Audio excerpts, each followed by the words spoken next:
Kaunti ya Tana River imepiga hatua katika kuwezesha wanawake na kuzingatia usawa wa kijinsia. Kaimu katibu wa kaunti hiyo Mwanajuma Heribae, katika hafla ya kusherehekea siku ya wanawake katika kijiji cha Kalkacha kaunti hiyo, amebaini kwamba serikali ya kaunti, bali na kuwateua wanawake katika nafasi za serikali, imewapa afisi zenye mamlaka ishara ya uaminifu kwa utendakazi wao. Kwa mara ya kwanza katika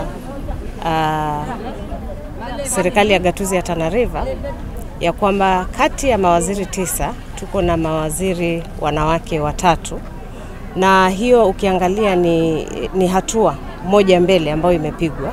Nafikiri katika ile serikali ya kwanza ya mstahiki gavana alikuwa na mawaziri wanawake 2 pekee, na ukiangalia katika hii serikali yake ni kwamba amejaribu kuweka wanawake katika ngazi za juu sana katika serikali yake, wanawake ambao wako na majukumu ya kufanya uamuzi katika serikali ile. Hata kule county assembly ukiangalia wale wawakilishi wadi wanawake kwa mara hii wako wengi ukilinganisha na ile serikali ya gatuzi ya kwanza vile ilivyokuwa. Tukiangalia pia katika uajiri, nafikiri tumeweka ile ya kwamba ni affirmative action. Na katika uajiri utapata ya kwamba ile idadi, japokuwa bado haijafika ile ya kuridhisha, lakini wafanyikazi wa Tana River tunaweza sema ya kwamba kuna ongezeko linaonekana katika kuwapatia kazi jinsia ya kike. Tuko na furaha kwa sababu leo hii tuko na wamama ambao wamehusika katika uongozi wa hii kaunti.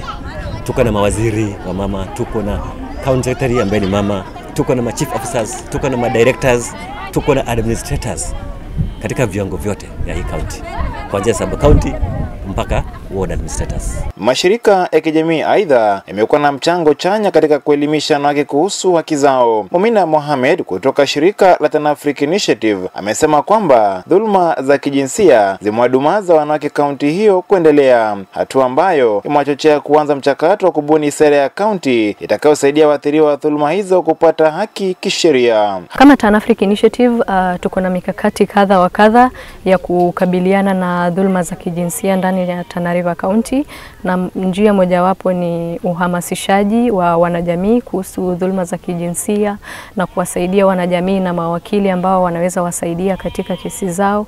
Na kikubwa zaidi tunashirikiana na serikali ya kaunti ili kuweza kutengeneza sera inayohusiana na dhuluma za kijinsia, na tunatumai kabla mwaka huu kuisha hiyo sera itakuwa imefika kikomo ili iweze kutumika na ili iweze kusaidia wanajamii katika kukabiliana na janga la dhuluma za kijinsia. Hayo yanajiri huku wanawake katika sekta mbalimbali za kiuchumi wakihimiza serikali na wahisani kupiga jeki biashara na miradi ya wanawake mashinani. Changamoto yetu katika biashara ya mifugo ni hiyo.